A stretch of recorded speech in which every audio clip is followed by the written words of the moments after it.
జర్మనీలో ఇంకొక విశిష్టమైన అంశం జరిగింది ఏంటంటే అక్కడ far right party, extreme rightist ideology అనమాట, ఏఎఫ్డి పార్టీ అంటాం, ఆల్టర్నేటివ్ ఫర్ జర్మనీ అంటాం అనమాట. చాలా కన్జర్వేటివ్ రైటిస్ట్ ఐడియాలజీ పార్టీ చాలా ఎక్కువ ఓట్ షేర్ గెయిన్ చేసుకుంది, 20% ఓట్ షేర్ గెయిన్ చేసుకుంది అనమాట.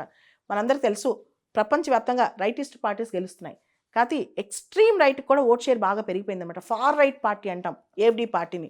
మనం చూస్తే ఇటలీలో బ్రదర్స్ ఆఫ్ ఇటలీ పార్టీని రైటిస్ట్ పార్టీ, ఇప్పుడు జర్మనీలో ఏఎఫ్డి పార్టీ. ఈ పార్టీస్ అని కూడా బాగా మంచి ఓట్ షేర్ వచ్చేస్తుంది అనమాట. మొత్తం యూరోప్లో చాలా దేశాల్లో రైటిస్ట్ ట్రెండ్స్ కూడా కనిపిస్తున్నాయి మనకి. సో జర్మనీలో ఏఎఫ్డి ఫార్ రైట్ పార్టీకి దాదాపు 20% ఓట్లు వచ్చాయని అర్థమవుతుంది అనమాట. లాస్ట్ ఎలక్షన్స్తో పోలిస్తే దాదాపు ఈ ఫార్ రైట్ పార్టీకి ఓటింగ్ షేర్ డబుల్ అయిపోయింది. అయితే ఏఎఫ్డి పార్టీ ఏదైతే ఫార్ రైట్ పార్టీ ఉందో ఇది గవర్నమెంట్ ఫామ్ చేయకపోవచ్చు లేదా కోalitionలో ఉండకపోవచ్చు, ఎందుకంటే సెంటర్ రైటిస్ట్కి ఫార్ రైట్కి చాలా అభిప్రాయ భేదాలు ఉన్నాయి కాబట్టి ఏఎఫ్డి పార్టీ కోalitionలో మెంబర్ కాకపోవచ్చు, ఏఎఫ్డి పార్టీ పూర్తి స్థాయిలో అధికారంలో ఉండకపోవచ్చు. అయితే భవిష్యత్తులో వచ్చే 1 or 2 yearsలో ఏఎఫ్డి పార్టీ మళ్ళీ ముందంజలోకి వచ్చే అవకాశం కూడా కనిపిస్తుంది అనమాట.